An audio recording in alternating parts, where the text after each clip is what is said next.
As you embark on your interstellar journey in the vast universe of Starfield, you are bound to encounter countless mysteries, challenges, and thrilling adventures. But fear not, because in today's video, we're going to bring you the ultimate guide. We'll be going over essential tips and tricks, things that Starfield doesn't tell you, and things that you really want to know throughout your playthrough. Since you could, get a bit of extra cash, maybe you'll be able to unlock some abilities and generally just help you throughout your playthrough, save time, and also just generally be more efficient throughout the entire playthrough or many playthroughs that you have of Starfield. So this is going to be essential tips and tricks for Starfield. But just before we do get into that, I want to talk about today's sponsor, Instant Gaming. Instant Gaming is a fantastic website where you can get games for insanely cheap prices.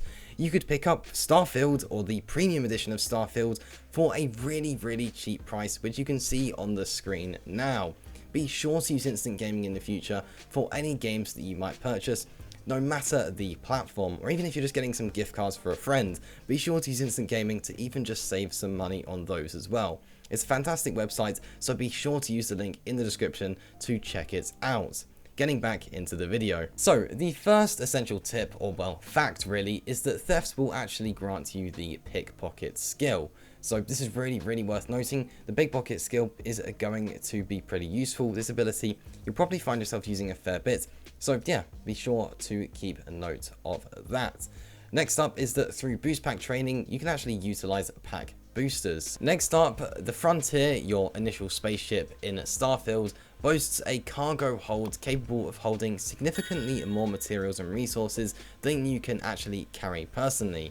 While there are multiple methods to reach this cargo, the most straightforward is via a compact terminal located to the left of the pilot's seat. For convenience, there is actually a dedicated key binding to transfer all items from your resources tab straight into the cargo hold. This is T on PC or RB for those on the Xbox controller. Next up, research stations and workbenches access resources not only from your personal inventory, but also from your ship's cargo hold. This allows you to actually leave items like minerals, materials, and general bulky components made at the industrial workbench on your ship. By doing so, you can actually avoid carrying unnecessary weight whilst you are on foot. Next up is that your companions can actually store items. So if you are actually far away from your ship, you can actually just use your companion to carry some of the items so you're not carrying too much weight. All you have to do is transfer some of the items that you would rather keep to the companion in order to save yourself some space. Following on from that, using the targeting control systems, you gain the ability to employ targeting systems in space battles. This feature decelerates time, letting you actually focus on specific parts of an enemy's vessel, crucial for boarding attempts onto that enemy ship. Following on from that, Gymnastics bestows the combat slide ability, something really worth noting there. With Starfield being such an absolutely massive universe, you'll find yourself travelling from point A to point B quite a lot, and you'll probably find those distances being very long. But there's actually an easy way to fast travel that you probably didn't know about, and that is by using your scanner. If you do use your scanner, you can actually fast travel using that piece of equipment.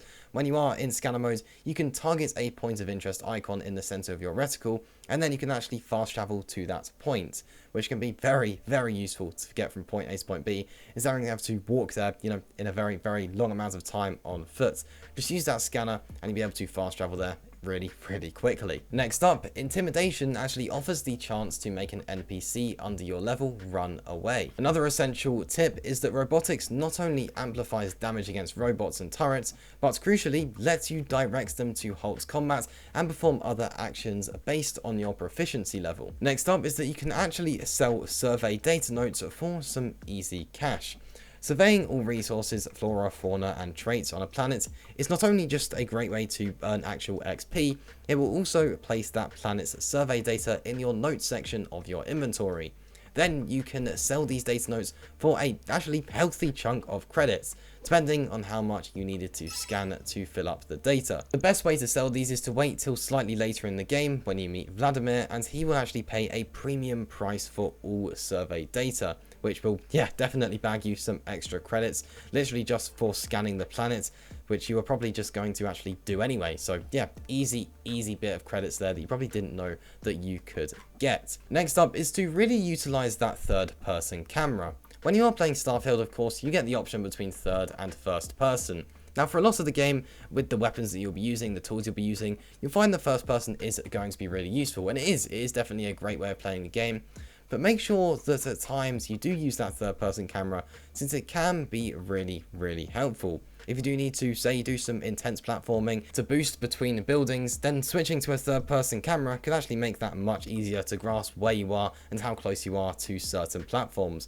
Definitely something worth noting. Now, of course, it is necessary. Probably for some of you, you'll be just fine in first person, since you might just be used to that. But for those of you that might be finding a few things a bit tricky, try switching to that third person camera, since, well, you might just find that that does make things just that a bit easier. Next up is to power up your cutter.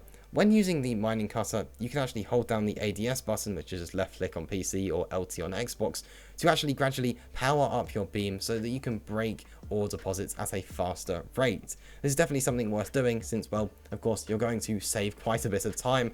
It's an efficient way of doing things, and like I mentioned at the start of the video, some of these tips are just to generally help with your efficiency when playing the game and just save some time, since, well, you know, Starfield is a very long game, so being able to save some time in any way possible is definitely a good idea. So yeah, just making sure that you do power up your cutter will save you good amounts of time, so definitely something worth doing. Next up is that Xenosociology empowers you to pacify alien beings and offers more functionalities based on your skill level. Something worth noting there that you might find pretty useful. The next tip is to make sure that you sleep, and while this is probably a pretty important tip in real life as well, it's pretty important in Starfield too. Having the well-rested bonus does actually mean that you will get a 10% XP boost for 24 in-game hours. So it makes sense really just to take a quick nap every time, say, you land in a new area or a new planet.